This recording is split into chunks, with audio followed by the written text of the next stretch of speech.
আপনি যদি সহজভাবে ইংলিশটা শিখতে চান, ইংলিশে কথা বলতে চান, ইংলিশটা বানাতে চান, আজকের ক্লাসটি আপনাকে খুবই সাহায্য করবে। এখানে 5টি নিয়ম রয়েছে। এই 5টি নিয়ম যদি আমাদের জানা থাকে, শত শত কথা আজকের পর থেকে সবাই ইংলিশে তৈরি করতে পারবো, ইংলিশে বলতে পারবো।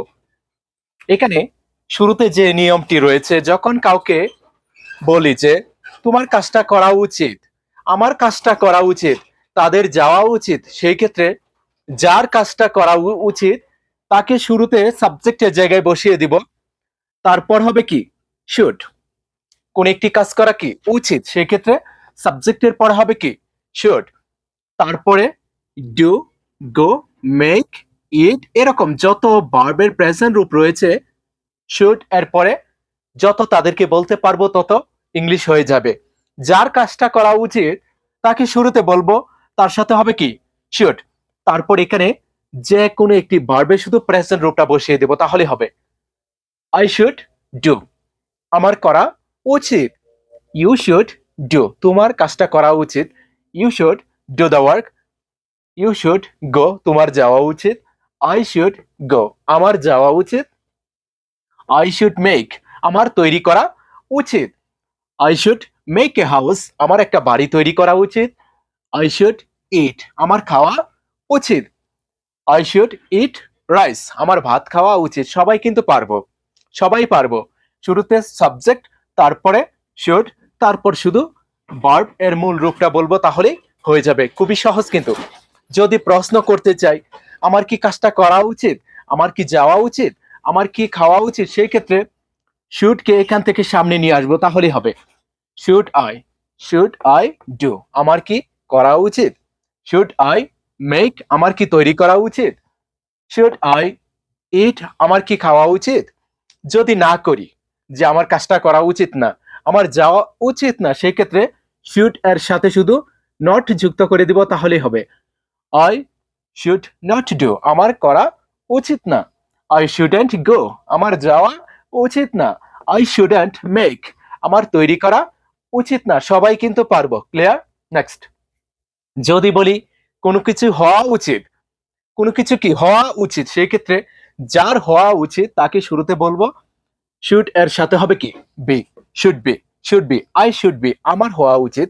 ইউ শুড বি, তোমার হওয়া উচিত। মিনা শুড বি, মিনার হওয়া উচিত। যেটা হওয়া উচিত বি এর পরে যদি সেটা বলতে পারি তাহলেই হবে। Okay, I should be good, আমার ভালো হওয়া উচিত। ইউ শুড বি গুড, তোমার ভালো হওয়া উচিত। মিনা শুড বি গুড, মিনার ভালো হওয়া উচিত। I should B A doctor, আমার একজন ডাক্তার হওয়া উচিত। আই শুড বি অনেস্ট, আমার সৎ হওয়া উচিত। ইউ শুড বি অনেস্ট, তোমার সৎ হওয়া উচিত। সবাই কিন্তু পারবো। ক্লিয়ার? কোন একটি কাজ করা উচিত, সাবজেক্টের পরে শুড, ভার্বের প্রেজেন্ট রূপটা বলবো। কোনো কিছু হওয়া উচিত, সাবজেক্টের পরে শুড বি, তারপর যে কোনো একটি নাউন অথবা অ্যাডজেক্টিভ হতে পারে, যেটা হওয়া উচিত সেটা শুধু বলবো, তাহলেই হবে। ক্লিয়ার? নেক্সট, যদি বলি কোনো কিছু হওয়া উচিত ছিল অতীতে হয়নি, সেই ক্ষেত্রে should have bin. Should be এর জায়গায় হবে কি should have bin, should have বিন। কোনো কিছু হওয়া উচিত ছিল, আই শুড হ্যাভ বিন, আমার হওয়া উচিত ছিল। ইউ শুড হ্যাভ বিন, তোমার হওয়া উচিত ছিল। হি শুড হ্যাভ বিন, তার হওয়া উচিত ছিল। যেটা হওয়া উচিত ছিল সেটা যদি বলতে পারি আগের মতোই, তাহলেই হবে। Okay, I should have been good, আমার ভালো হওয়া উচিত ছিল। You should have been good, তোমার ভালো হওয়া উচিত ছিল। I should have been a doctor, আমার একজন ডাক্তার হওয়া উচিত ছিল। I should have been honest, আমার সৎ হওয়া উচিত ছিল। সবাই কিন্তু পারবো। You should have been honest, তোমার সৎ হওয়া উচিত ছিল। কোনো কিছু করা উচিত, সেই ক্ষেত্রে সাবজেক্টের পরে শুড, ভার্বের প্রেজেন্ট রূপ। কোনো কিছু হওয়া উচিত, সাবজেক্টের পরে শুড বি, তারপর সেটা বলবো, তাহলে হবে কোনো কিছু হওয়া উচিত ছিল অতীতে, সাবজেক্টের পরে শুড হ্যাভ বিন, তারপর সেটা উল্লেখ করব, তাহলে হয়ে যাবে। আর যদি বলি কোন একটি কাজ করা উচিত ছিল কিন্তু কি করিনি, সেই ক্ষেত্রে সাবজেক্টের পরে শুড হ্যাভ, সাবজেক্টের পরে হবে কি should have.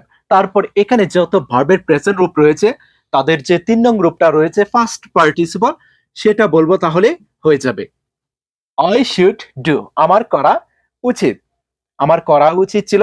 I should have bin done. Do এর 3 নং রূপটা হলো কি ডান। আই শুড গো, আমার যাওয়া উচিত, আমার যাওয়া উচিত ছিল। I should have gone. Go এর 3 নং রূপটা হলো কি gone. Okay. I should make, আমার তৈরি করা উচিত, আমার তৈরি করা উচিত ছিল। I should have made. Make এর 3 নং রূপটা হলো কি মেড। ক্লিয়ার? শুরুতে সাবজেক্ট, তারপর শুড হ্যাভ। যখনই বলবো কোন একটি কাজ করা কি উচিত ছিল কিন্তু করা হয়নি, শুড হ্যাভ এরপরে যে কোনো ভার্বের শুধু ফার্স্ট পার্টিসিপল রূপটা যদি বলতে পারি তাহলে হয়ে যাবে। ক্লিয়ার? আর যদি বলি কোন একটি কাজ করেছি, এখানে বলেছি কি করা উচিত ছিল, এখন বলবো কোন একটি কাজ কি করেছি, সেই ক্ষেত্রে সাবজেক্টের পরে হ্যাভ হতে পারে অথবা হ্যাজ, হ্যাভ অথবা হ্যাজ হতে পারে। He has, Meena has, it has, she has, এরকম। I have, you have, we have, they have. তারপর এরকম যত ভার্বের 3 নং রূপটা রয়েছে তাদেরকে বসিয়ে দিব। ওকে। আই হ্যাভ ডান, আমি করেছি, আমার করা উচিত, আমার করা উচিত ছিল, আর এখানে আমি করেছি। আই হ্যাভ ডান, আমি করেছি। এখানে যত ভার্বের প্রেজেন্ট রূপ রয়েছে তার 3 নং রূপটা বলবো, তাহলে হবে হ্যাভ অথবা হ্যাজ এর পরে, তাহলে হয়ে যাবে আই হ্যাভ গন, আমি গিয়েছি। আই শুড গো, আমার যাওয়া উচিত। আই হ্যাভ গন, আমি গিয়েছি। আই শুড ডু, আমার করা উচিত। আই হ্যাভ ডান, আমি করেছি। আই শুড মেক, আমার তৈরি করা উচিত। আই হ্যাভ মেড, আমি তৈরি করেছি। সবাই কিন্তু পারবো। এই 5টি কৌশল যদি আমাদের জানা থাকে, এভাবে যদি শিখতে পারি, আশা করি আজকের পর থেকে এরকম শত শত কথা ইংলিশে বলতে পারবো। কোন একটি কাজ করা উচিত, সাবজেক্টের পরে শুড ভার্বের প্রেজেন্ট রূপ। কোনো কিছু হওয়া উচিত, সাবজেক্টের পরে শুড বি, তারপর যে কোনো একটি নাউন অথবা অ্যাডজেক্টিভ হতে পারে। কোনো কিছু হওয়া উচিত ছিল, সাবজেক্টের পরে হবে কি should have bin. Should be এর জায়গায় হবে কি শুড হ্যাভ বিন। ক্লিয়ার? হওয়া উচিত শুড বি, হওয়া উচিত ছিল শুড হ্যাভ বিন। ওকে। কোন একটি কাজ করা উচিত ছিল, সাবজেক্টের পরে শুড হ্যাভ, তারপর যে কোনো ভার্বের 3 নং রূপটা বলবো তাহলেই হবে। আর কোন একটি কাজ করেছি, সাবজেক্টের পরে হ্যাভ হতে পারে অথবা হ্যাজ হতে পারে, তারপর এরকম ভার্বগুলি ইউজ করব, তাহলে হয়ে যাবে। এভাবে যদি শিখতে পারি, আশা করি ইংলিশটা না পারার কোনো কারণ নেই। যদি ক্লাসটি ভালো লেগে থাকে অবশ্যই শেয়ার করে দিবেন। ওকে।